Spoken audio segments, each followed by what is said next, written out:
Imagine buying a 3-bedroom house for less than the price of a used car in Sydney. I'm talking $50,000, or even $30,000, for a full block of Australian land. It sounds like the ultimate hack to beat the Australian housing market crash, right? But I spent 3 weeks driving through the towns Australia forgot, and what I found wasn't an investment opportunity. It was a warning. These houses aren't just cheap, they are nearly worthless. Today, we are exposing the trapped towns where your dream home goes to die. G'day, I'm Calinda, and you're watching CalindaReports. While capital cities demand $1 million for a shack, there are places where you can buy a house with a credit card. But there's a dark reason these prices exist.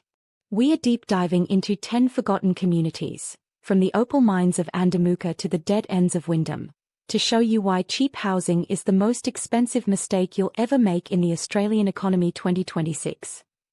1. The single industry death spiral, Andamuka and Quilpie. First stop, Andamuka, SA. Population 400. You can grab a house here for $35,000. But here's the reality. The easy opal is gone, the school has 12 kids, and the nearest hospital is 600 kilometers away. The trap. Investors buy here thinking they'll rent it out. But to who? There are no jobs. The risk. In Quilpie, Queensland, families bought for $65,000 thinking they'd escape the rat race. Then the local mine cut operations.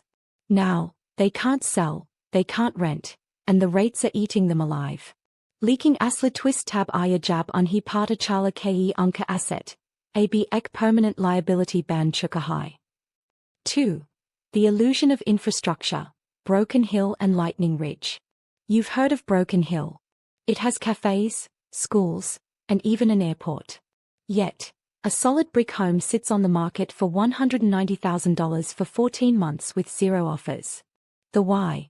The mining engine is contracting. Young people are fleeing to Adelaide and Sydney. The lesson? In towns like Lightning Ridge, shops aren't just closed, they are permanently faded. When a town's only reason for existing is underground, and that resource runs dry, the property value vanishes with it. 3. The ghost price tag, Kambalda and Ravensthorpe. Kambalda, WA, is the ultimate warning. During the nickel boom, houses were $400,000. Today? $150,000. That's not a market correction, it's a total wipeout. The pattern. Every town with shockingly low prices shares the same DNA. Geographic isolation. Aging population. No economic plan B. Micromoment of engagement. Would you risk $50,000 on a house if it meant living 6 hours from the nearest doctor and 48-degree summers? Tell me in the comments. Is it worth the gamble? 4. The absolute end of the line, Wyndham. In Wyndham, a property has been listed for 4 years at $75,000. Not one offer. This is the absolute end of the line. When a town loses its economic purpose, a house is just a pile of bricks and corrugated iron. It has no value because there is no future. The conclusion. The 2026 reality. The cost of living in Australia is forcing people to look at these hidden gems, but they are actually epitaphs of a broken system. We built an economy on digging things up, and when the dirt is gone, we abandon the people. Cheap houses are not the same as affordable housing. Affordable housing requires a life, a job, and a community. These towns offer none of that.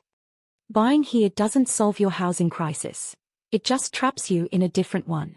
If you want to know which regional areas actually have a future and where the Australian housing market crash is a real threat versus a myth, you need to see our breakdown of the 2026 growth zones. Click this video right here to see where the smart money is moving before it's too late. I'll see you there.